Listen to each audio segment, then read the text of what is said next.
Good evening. It is Friday. It's the 6th of May. It's another huge Friday, and it's HHV the Judge in conjunction with the mighty Goodwin Racing.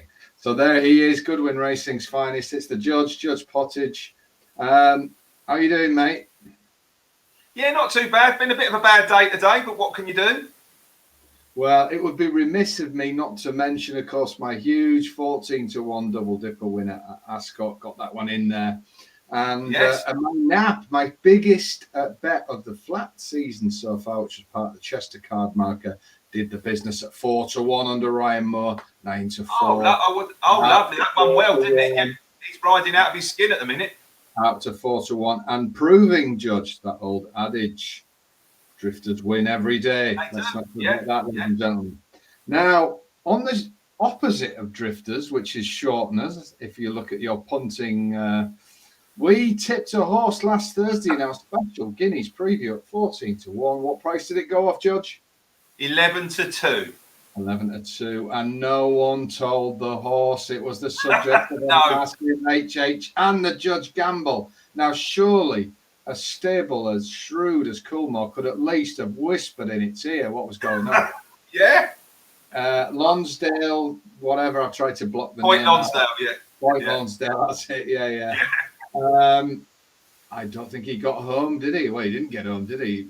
Come back to sprinting distances, Judge? I don't know. He just didn't run it. Look, he ran all right for about 5 furlongs, and he sort of packed it in, to be fair. And, perhaps it needed I can't believe he needed the run, but kind of, end of the day, he ran like a horse that started 11-2 and went off 14-1 rather than the other way around, didn't it? Yeah, the other way around. Yeah, and of course the race was won by the Doyle. We said it was a big day for him. I thought he gave the yes.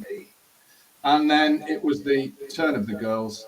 And then he done us again. 33-1. The Doyle does me. I was on that with you actually because I fancied that as well because it comes second to Inspiral twice. Who wasn't running in it? How could she be 33-1? It's madness.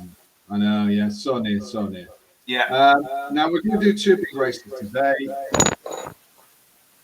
Slight issue with my microphone. I think that should have cured it. 3:35 at Haydock. We're over the sticks. It's the Swinton. It's a 3 o'clock, mate. 3 o'clock. 3 o'clock. Yeah. What happens when you have problems with the microphone is it knocks time back half an hour. So brilliant. Wish I could do that with knowing the winners. Exactly. Then we go to Ascot for the big handicap, which is the Victoria Cup, and that is at 405, a heritage handicap, no less. Absolutely. We're going to start at Haydock in what used to be the end of the jump season. That's right. It did. And now, rather bizarrely, he's full of horses that are knackered from running 20 times. And the Racing Post says the first big handicap of the new season, showing, of course, the folly of thinking like that. But there you go. So, 17 runners, 2 miles, good to soft in places. When this field was put together and the betting began last Monday, Judge, there was a very different market because, of course, the feeling was that it was going to be run on fast ground. But this market has changed. It's going to be run on ground with plenty of cut. 17 runners, 5 places, most firms. Where is your hammer landing? Well, Haydock is such a hard place to know what the going is, isn't it? Do you agree? I mean, 1 minute you think it's good, then it's firm, then it's good. I've just worked on the basis I think it's going to be good to soft ground or good ground, So, yeah. I mean, it's just so hard to work on. But obviously, there's a horse here that done us a right treat on the Judge Pottage channel. My first winner, Anna Bonina, at 6-1. What I can't understand, she's about 6-1 to win a race that's much harder to win, I think. So I just thought she was probably a little bit tight. I think she'll run a race, especially with a claimer on, to sort of negate the rise. I think she'll have a good chance. Nagolo was my funny one at a price. I think that could outrun its odds. But for me, I'm going for a chaser that's going back over hurdles. He's running off a £8 lower mark over hurdles, and he's been improving for better ground. I must confess, I hope it's not that soft. I like Sebastopol here. He's found about 9-1 each way. He's won 2 of his last 3 starts quite well. Fell at the first the previous time, but he's been running to much higher RPRs over fences, and he can translate that back to hurdles. He had an excellent run at Aintree last year when he's just touched off over 2.5 miles. I think a fast run 2 miles could really see him finishing well. He is a bit of a bridle monster, but he's the type that you want in these big fields, and I think he's a good each-way bet. So Sebastopol for me. Yeah. We don't need Interpol. You've got Sebastopol. Yeah. You should have thought of that. Yeah, well, they, Tom Lacey, absolutely superb trainer, very, very shrewd. Now, the chances of the favourite West Cork are there for all to see. I don't think there's any value in that price at around 5-1.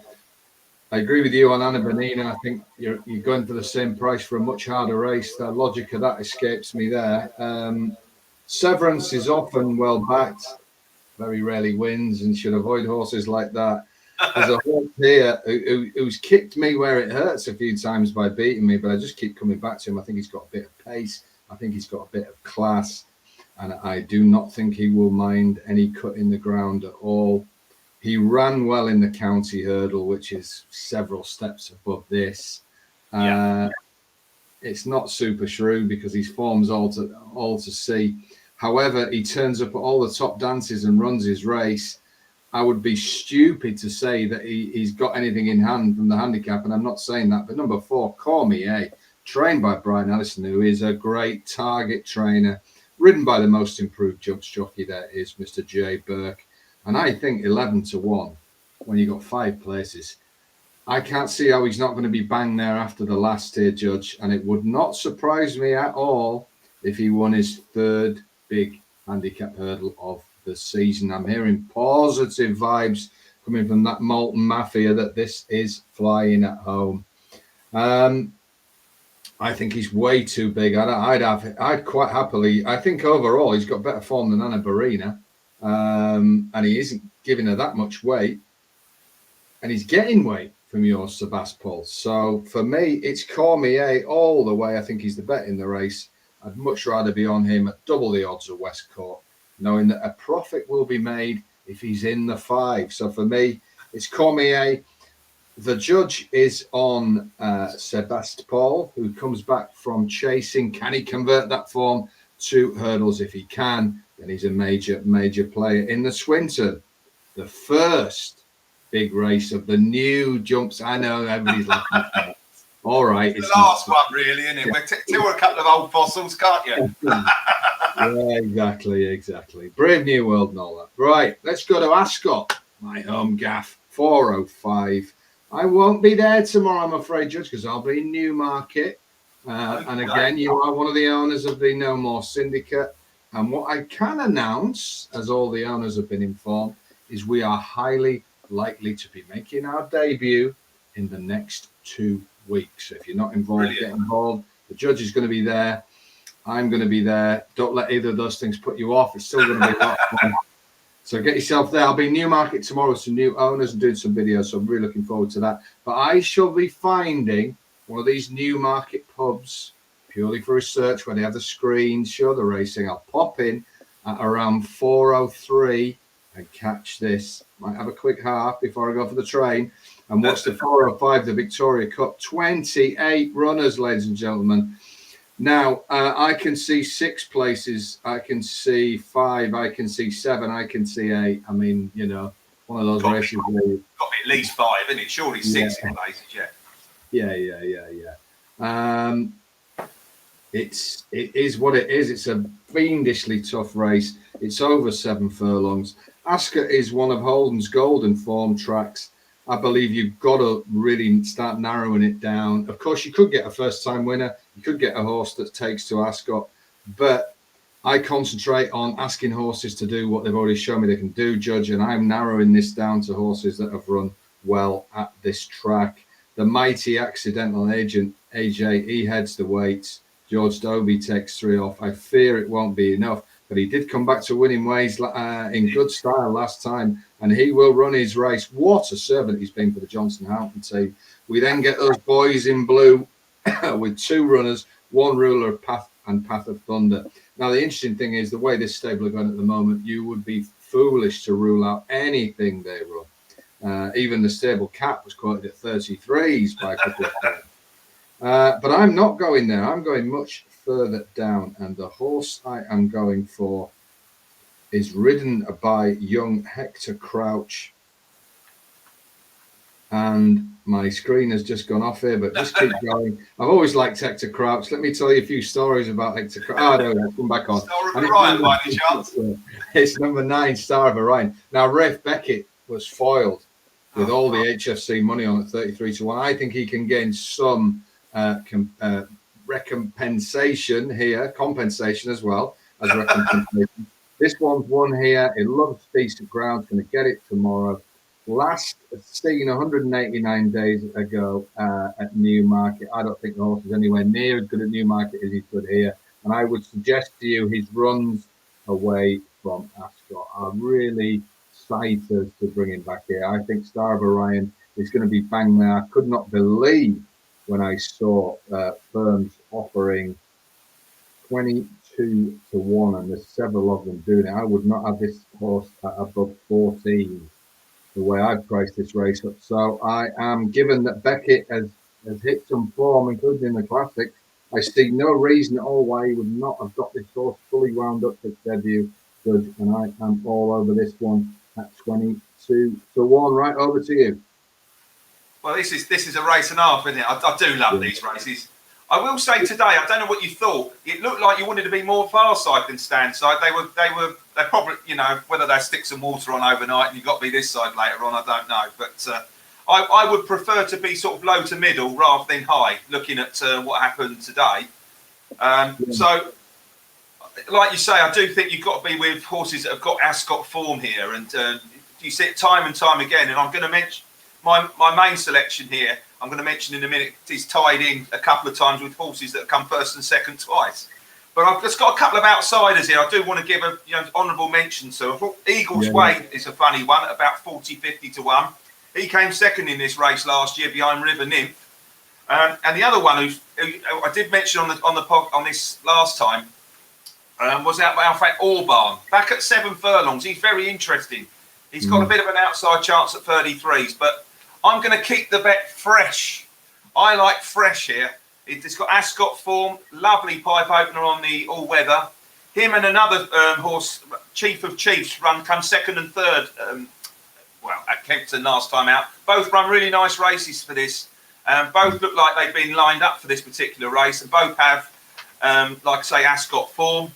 Unfortunately, the price has gone a bit. I still think 8 to 1's a fair price. End of the day, 8 to 1 winner or an 8 to 1 each way is still worth considering. It's not as if it's 4 to 1. I do think you get a good run for your money. You've got the beautiful jockey as well at this track, Daniel Tudhope on a straight track. I like him and Jamie Spencer and Hayley Turner ride this straight course so well. I think he's bang solid. So I'm keeping it fresh with fresh. 8 to 1, you would never knock an 8 to 1 winner, and of course, it just shows you the competitive nature of this race. But the favourite is 8 to 1. Yes. So I've gone Star of Orion, as I say. I think 22 to 1 is huge. And of course, in the Haydock race, I have gone for Cormier, the handicap. Well, turns up at every gig. And the judge has gone for that chaser who's come back hurdling, Sebastopol. So I'm going to be Newmarket tomorrow, Judge. I'm going to be busy at Goodwin HQ trying to rob us punters. Not rob, that's the wrong word. Definitely not wrong. Very fairly come out on top, of course, in the great battle that exists between us and Goodwin. We're trying to rob you of the Goodwin.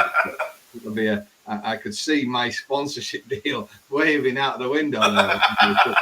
Dragged it back and claimed the punters. So, it's going to be a very interesting week next week. Now, next week, Simon York. Oh, thank goodness it's back. I've missed you so. I will be up on the Knaves Mire all week, and what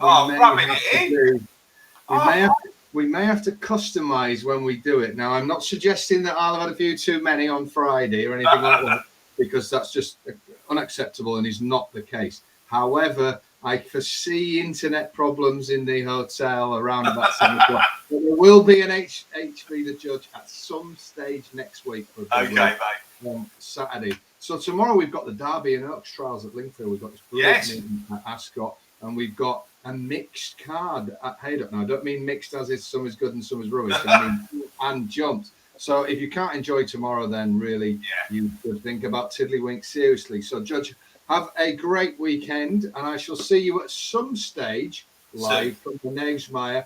I'll be with No More Syndicate. You can get involved at the link below this. Tomo's involved in an ambassadorial role. Brilliant. I mean, what more can you get? I mean, you know, there's showbiz legends, and then there's the man from the Bawtry Hotel. That is Tomo. So it's all happening at the wonderful, wonderful Kate Kellaway's yard. And her stable star, Ocean Cloud, ran a blinder this week. Unlucky. Just the going beat it, really, didn't it? Yeah, and next stop Royal Ascot for that one. So look out. But you can be part of that great yard. Me and Judge are in the syndicate. It's all happening. We will see you next week. Good luck to these two. Let's get back on the winning trail. And remember, there is only one.